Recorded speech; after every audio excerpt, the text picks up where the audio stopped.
Hello everyone and welcome back to the channel. Now in today's video I am actually quite excited by this because I'm going to be taking a look at a new arrival. This is a new release that's not long been released.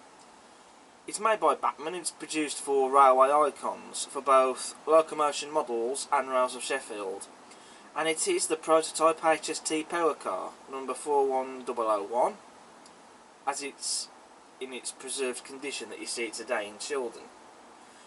When this was first announced, I was quite excited about it because it's not something that's been made before in RTR, and when I saw delivery samples of this I thought it just looked absolutely amazing. And then when it was released I looked at it on the Locomotion Models website and I looked at the photographs of it, of this model, and I thought it just looked amazing. And I just couldn't resist it, and so I went and bought it because I thought that this would be a lovely thing to have running on the layout. And so mine has just arrived in the box. I have already took it out the box to make sure that it works and it's got nothing wrong with it. So I'm going to be doing my review and I'm going to be giving my thoughts on it.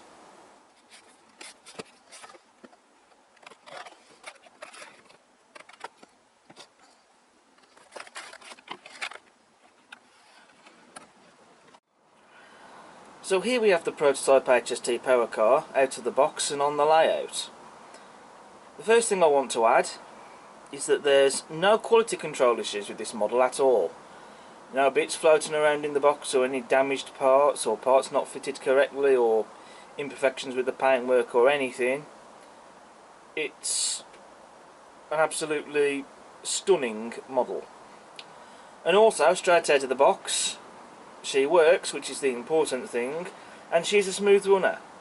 She does make a little bit of a noise when you first turn the power on, just that sort of noise, but I think to be honest she just needs running in. She did stall a couple of times when running, but she has now just eased up a bit after doing it several times. I think it's just because she needs running in, to be honest, because this is a new model that's not yet been run. And also we have working lighting in this model. We have directional lights, and you also have cab lights. You got interior lighting, you got cab lighting in the primary cab end and in the secondary cab end on the rear of the cab, and also lighting in the guards compartment. And underneath the model you have a lighting switch. So that's for those of you like myself who are using analog for this model. So you can turn either of these lights off or all of them if you wish to do so. I think for the time being I'll be leaving them on, but should I wish to turn all of them or any of them off, I can do so. So how accurate is this model? Does it look like the Prototype HST Power Car? I can say that, having seen the real thing in photographs, and I have studied some to see if there's anything missed off, I would say that this is a very accurate model. You know, it certainly captures the look of the HST Prototype Power Car 41001. I think it looks as if the real thing has been zapped and then shrunk down to the size of a 00 gauge model, because it's just that accurate. You know, it's the real thing in miniature. I can't see anything that looks wrong with the shape. It looks exactly like the Prototype HST Power Car. It really does capture the look and the shape of that, not to mention the detail as well. Like I say, it just looks like the real thing was shrunk down to the size of a model and then perhaps duplicated in some sort of machine where it then multiplied into loads of them. And it really is, I think, a beautiful bit of kit.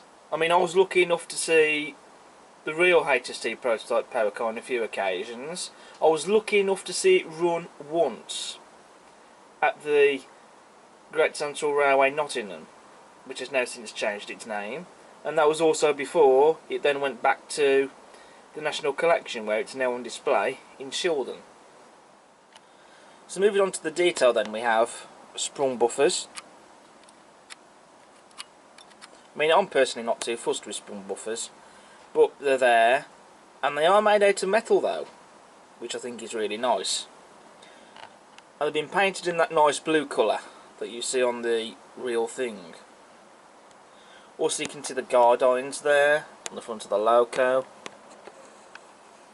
Then going to the latch on the front there,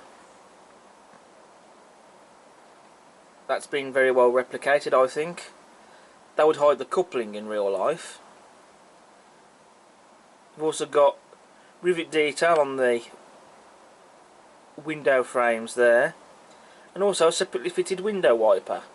And you can also see the lighting clusters there inside the second window there on the front. We have separately fitted handrails there on the sides of the loco, on the cab doors. The cab doors themselves, they don't open, but I wouldn't really expect them to. And to be honest, I'm not really overly fussed with opening cab doors either, because they don't always sit flush. But they are still there, and they are quite nicely detailed, especially with the door handles on them. I mean, those are moulded, but they're still there.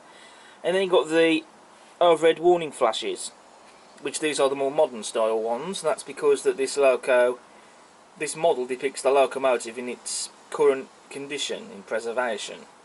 Just thought I'd give you a glimpse of the interior detail inside the cab, which I think looks really impressive. None of the controls in there have any working lighting, like for example what you see on any of the Acura scale models, such as the Deltics and 37s and whatever.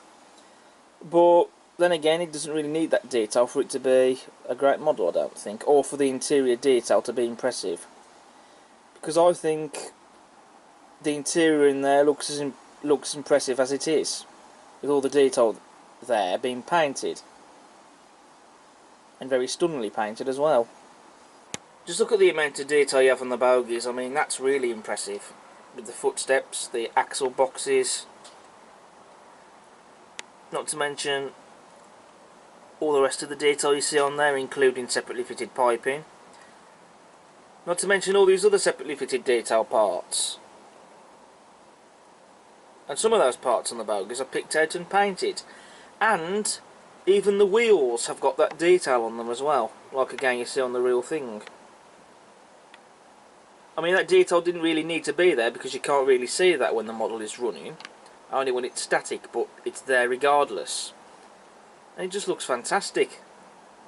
Then going into the middle of the loco, where you see the fuel tank and battery boxes, just look at the detail that you get here. You got your pipe work, you got what looks like a handrail as well, separately fitted, and you also get some bits of detail on here, as you can see, that's being painted. Even the fuel tank dial there has been picked out and painted and got very nice detail on that. And the battery boxes have got rivet detail on those. I mean, the detail on this model, the attention to detail, is just exquisite. Then at the back of the loco you have what these are, I believe, are called air tanks. Very nicely detailed and painted as well. All the grills on the loco, they are all moulded onto the body, so they aren't separately fitted etched parts or anything like that. But regardless though of being part of the moulding, that doesn't take away from the detail. I mean, even though that they are part of the body moulding, I still think that they look fantastic. You know, I'd say that the moulding done for that is pretty high quality. I mean, I know it would be nice if perhaps maybe these grills were separately fitted etched parts, but then they don't really need to be. I mean, just look at how superb the Acura scale Deltics are, and I think from memory the grills you see on those are also part of the moulding. They're not separately fitted parts, and yet they're still superb models, and they're still brilliantly done, and these are as well. Again, more separately fitted handrail detail on the secondary cab end, and also just there in the guards compartment, just through the window you can see that bit of detail there. Looks to be some sort of box or cabinet or other. And that makes a really nice bit of detail. Then we have the other bogie. I'll just show you the detail on that, though it's not really that much different to the one we've already seen, but I just thought I'd show that. Again, stunning detail on that. Everywhere you look on this model you can see stunning detail. Turning the attention to the roof, which is also very stunningly detailed. You've got the exhaust ports there, rivet detail. Then you got all those hatches. I think that would open up to the engine. In real life it would anyway. Obviously they don't open up on the model, but wouldn't expect them to, but they are there regardless. You've got those other grills on the top there, and the rain strips on the roof. Moving to the secondary cab end, which is superbly detailed. Metal sprung buffers, just like on the front, and again very nice detail on those. You can also see a standard. We've got the tension lock NEM coupling. You can also see we've got the corridor as well, the corridor gangway, very nicely detailed. And you can see the door in the corridor that's been painted yellow, like the prototype. I can see we've also got these cables on the rear as well.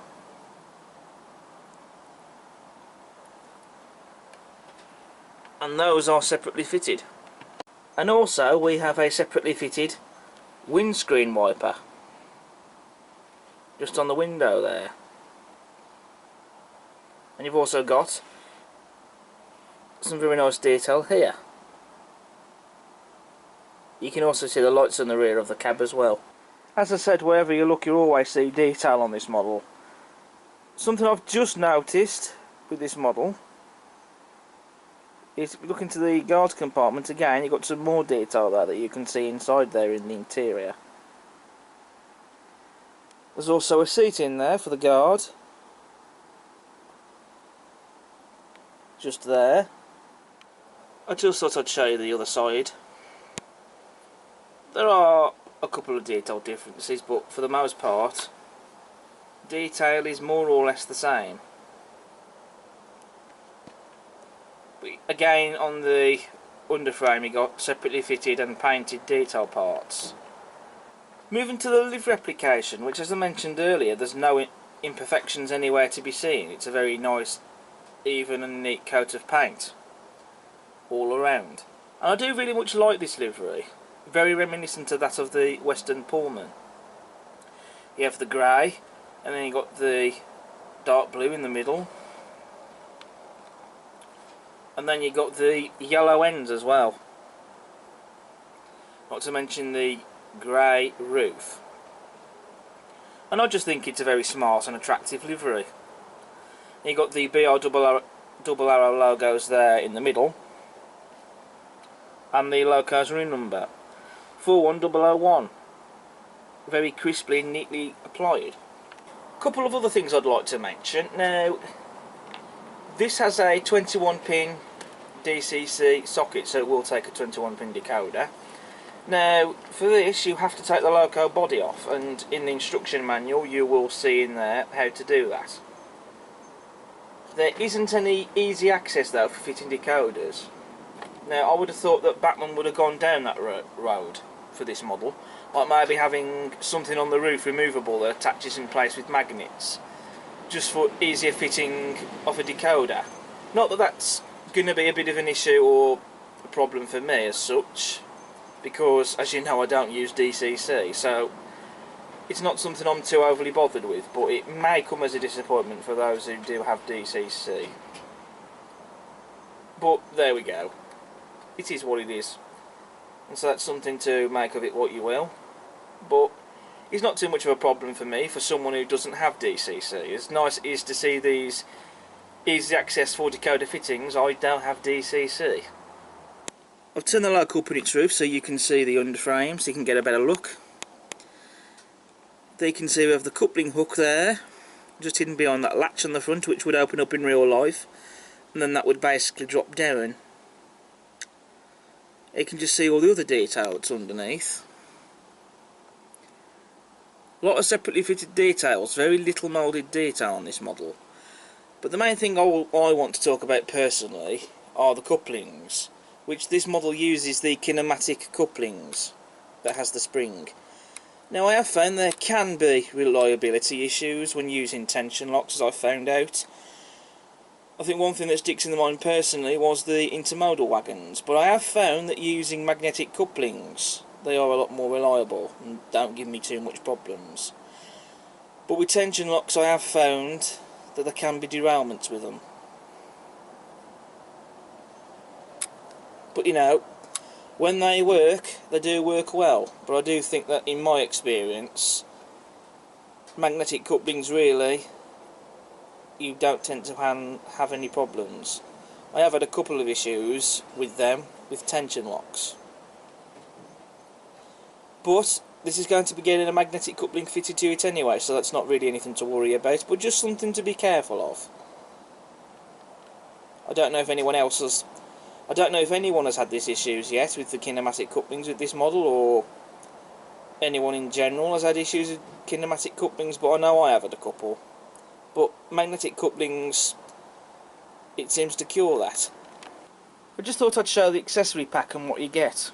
In here you have your air brake pipes, main reservoir pipes, electric train heating socket, Buckeye coupling, as well as electric train heating pipes and bogie retention clips, and I shall be fitting these detail parts to the model later on. So that's the detail on this model covered. I don't think I really need to add anything else to that. So what we need to do now is to get a running session done, so you can see this model in action on the layout and see how it performs. So I'm going to get out the Intercity Swallow Livery Mark III coach, just not get one of the power cars out. I think that'll make quite a nice train, I think, for this to pull. And then I'll give my final conclusion on this model and say what I think of it. So we'll see you in a bit.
So that's the running session over and done with. So what do I make of the model? Firstly, I just want to quickly talk about that. I think that this power car in this livery with the In-City Swallow Mark III's, I don't know why, but I think it actually goes together quite well, I think. It would be interesting to see if maybe we're going to get some Mark III's in this livery and the other power car to recreate the Prototype HST train. Whether that happens or not, I don't know. But if that's not the case, I'm more than happy to just have this one, because 41001 is the only power car that survives from the Prototype HST set, and there's a couple of Mark III's that are still around from that set as well, I believe, from memory. But it would be nice though to have the other power car and the Mark III's in this livery. But it would make quite an interesting sight having this paired up with other different livery Mark III's actually. And also I can run this as well with my RTC stock as well, which then that'll be look quite fun. As for the model, I personally think it's a stunning model. I mean, it does make, how would you describe it, a humming noise when it's running, but I'm fine with that because it's not at least making a horrible grinding noise going as it's running, because if that was the case then I'd definitely be sending this back. Although that would be a bit of a problem because I likely would not receive a replacement until the new year. But you know, I'm fine with it making a little humming noise. You know, as long as it's not making an awful grinding noise and the motor doesn't burn out and give up after barely any running, then that's fine by me, that's great. You know, as for the model itself, I think it's a gem. You know, Bachmann really have captured the overall look and the shape of the Prototype power car superbly, and all the detail as well. As I said, it's like the real thing has been shrunk down to the size of a model. And I actually think that this could be a contender for Model of the Year award next year, possibly. I think it could be a contender for it. I just think it absolutely stunning. I mean, in the photographs it looked amazing, and it does in real life, and I'm glad that I went and bought one, because it was something I wanted and I was interested in getting. And I'm just glad to be able to own it in model form, especially having been lucky to see the prototype in real life and being able to see it run once in real life. So it's great after many years of this not being produced in RTR to now finally have it in model form. I think it may have been made available as kits possibly, I think, but never in ready to run, because if you wanted one of these previously you had to model it yourself. So it's great to see that this power car is now being made available in RTR. So well done to Bachmann for that one. I'd have to say, I think of all the models I've purchased this year, I think this might be one of my favourites as well, actually. So, highly recommended by me, this model. So that's the end of my review for Bachmann's Prototype HST Power Car 41001. Thank you all so much for watching this video, and I hope you enjoyed it. As ever, if you like what you see, please do subscribe to the channel if you like what you see. It won't cost you anything. Don't forget to hit the like button, leave a comment, and check out all my other videos that I got on the channel. But until next time, I hope you have a wonderful Christmas and a Happy New Year. Take care. I'll see you again next time. Bye.